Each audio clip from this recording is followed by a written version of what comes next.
Everything was changed that morning. And when Cody and I got to the hospital, the first thing the doctors told us, walking in the door, was he was burned 95% of his body, and we don't think he's gonna make it.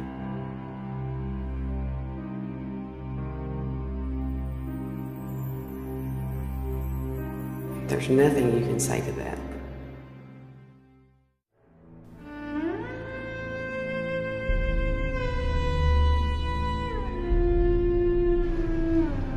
January 31st, 2011. Two maintenance workers were troubleshooting a problem with a bucket elevator at the Hoeganaes powdered metals plant in Gallatin, Tennessee. Suddenly, fine particles of iron dust ignited when workers attempted to restart the elevator's motor.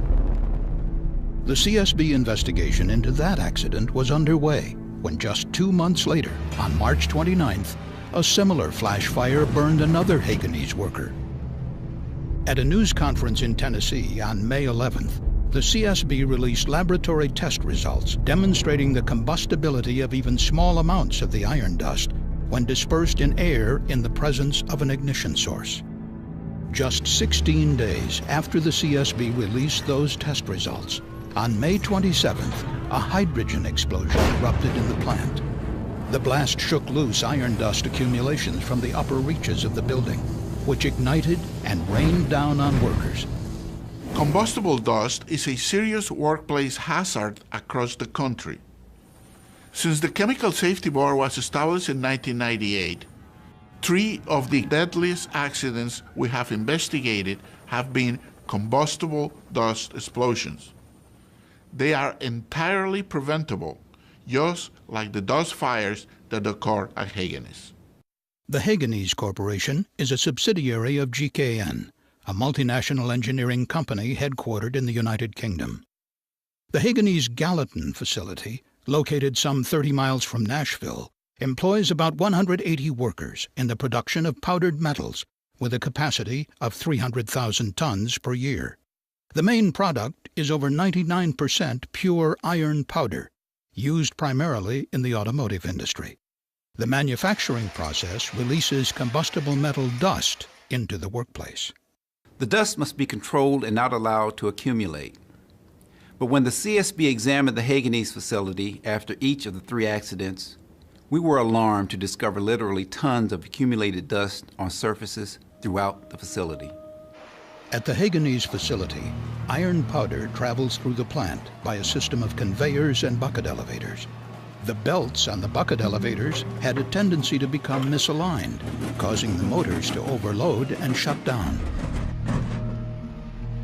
On January 31st, 2011, a maintenance mechanic and an electrician were sent to inspect a bucket elevator that had just malfunctioned to see if the belt was off track.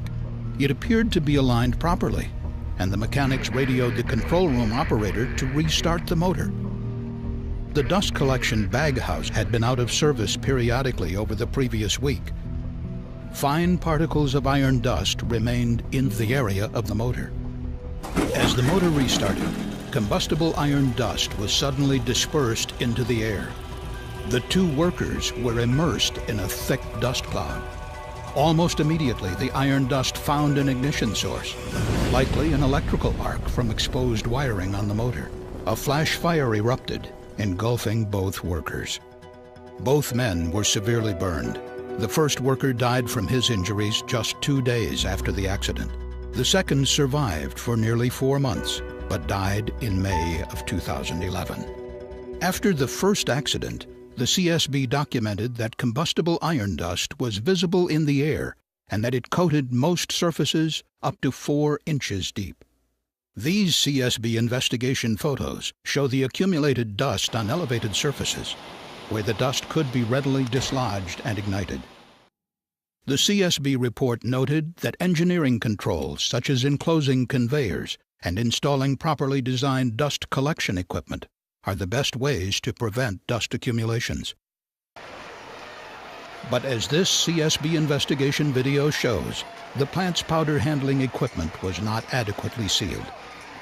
Combustible dust was always present in the air inside the plant. In this investigation video, dust particles ignite and sparkle as they contact an indoor hydrogen gas flare from one of the plant's furnaces. And employees told CSB investigators that dust collectors were often down for maintenance. Housekeeping measures were the last line of defense for removing the large amounts of dust that constantly accumulated on plant surfaces. But the CSB found that housekeeping at Hoeganaes was ineffective. Those conditions led to a second serious accident at the plant, less than 2 months after the first deadly flash fire. On March 29, 2011, a Hoeganaes engineer attempted to reconnect a gas line to a 20-foot-high furnace following maintenance, but he was having difficulty. Standing on a ladder held by a second worker, he tried hammering the line into place. As the hammer struck, iron dust that had accumulated on the side of the furnace was lofted into the air. The iron dust ignited, burning the engineer, who jumped and fell from the ladder. Partly protected by a heavy flame-resistant coat, he received first and second-degree burns to both of his thighs. The buildup of so much iron dust near a furnace with open flames and hot surfaces was a recipe for disaster. A fire was basically inevitable the moment the dust was lofted into the air. Even small amounts of iron dust can produce intense flash fires when ignited, as demonstrated in the CSB's laboratory testing. If just an ounce of dust can produce such a serious fire, you can imagine the magnitude of the fire and explosion hazard from the estimated tons of dust accumulated at the Hoeganaes plant. Still, Hoeganaes and its corporate parent GKN did not take effective measures to control the dust hazard. Around 6 a.m. on the morning of May 27, 2011, operators near one of the plant's furnaces heard a hissing noise that they identified as a possible gas leak. They believed that the leak came from piping somewhere below the furnaces. Inside a trench under large steel covers. 6 mechanics were sent to find and repair the leak as another operator stood by. They assumed it was similar to another recent leak that involved nitrogen, an odorless, non-flammable gas. Unknown to the workers, the leak actually involved a different odorless invisible gas, highly flammable hydrogen, used in the plant's massive annealing furnaces. Using a forklift, maintenance personnel removed a trench cover above the area of the suspected leak. As the cover was wrenched upward, metal sparks ignited the hydrogen, causing a powerful explosion. Hydrogen continued to leak from piping, fueling a jet fire. The force of the explosion lofted large quantities of iron dust that had accumulated on rafters and overhead surfaces. Falling clouds of dust ignited as they contacted the flames below. Visibility was reduced by the large quantity of dust in the air. One eyewitness reported that even with a flashlight, he could only see 3 to 4 feet ahead as he tried to escape. 5 workers, including the operator standing by the trench, and 4 of the mechanics were injured, 3 of them with severe burns. 2 of those workers would die from their injuries within days. The 3rd injured worker succumbed 6 weeks later. The CSB noted that on the day of the accident, maintenance crews were allowed to work without testing for dangerous concentrations of flammable gas, and that the facility had no procedures to properly mitigate flammable gas leaks. Hoeganaes did not have an effective mechanical integrity program, allowing corrosion in piping to go unnoticed until the piping failed. And despite mounting evidence of a serious hazard, Hoeganaes did not make major improvements in its dust control program. Hoeganaes tested its powdered metals for combustibility in 2009 and 2010, following warnings from an insurance audit about the potential for a dust explosion at the plant. The company collected and tested 3 powder samples in 2009, all of which had combustible properties similar to the dust later collected and tested by the CSB. Hoeganaes was also aware of the combustibility of iron dust because earlier flash fires had occurred when maintenance workers used welding torches on dust-covered conveyor belts. When the Hoeganaes facility was built more than 30 years ago, it was not designed according to good practice guidelines on combustible dust, such as those set forth by the National Fire Protection Association, or NFPA. And during its decades of operation, it was never redesigned to address the serious dust hazard.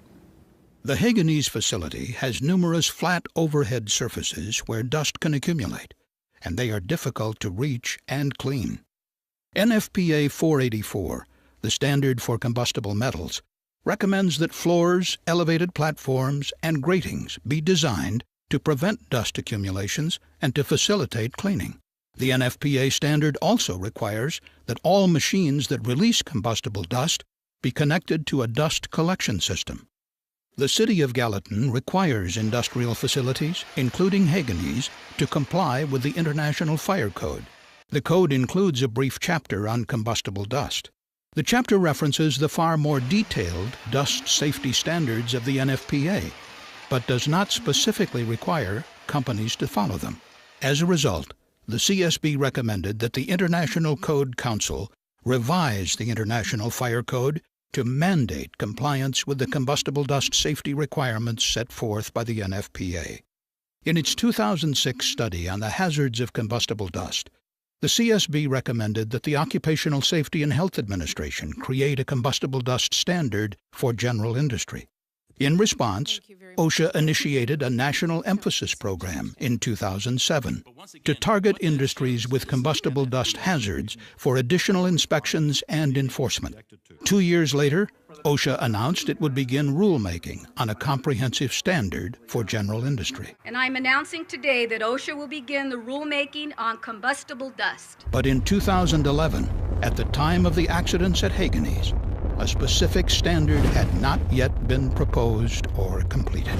As a result, in its final report on the accidents at Hoeganaes, the CSB recommended that OSHA develop and publish a proposed combustible dust standard within 1 year, and ensure that the new standard includes coverage for combustible iron and steel powders. Meantime, until the dust standard is completed, the CSB recommended that facilities like Hoeganaes that handle iron and steel powder should be included in OSHA's National Emphasis Program for combustible dust. It is a tragedy that 5 lives were lost at the Hoeganaes facility from these accidents. The CSB believes that adhering to recommended industry practices will greatly reduce the potential of a future dust fire or explosion. Dust fires and explosions continue to claim lives and destroy property in many industries. More must be done to control this hazard.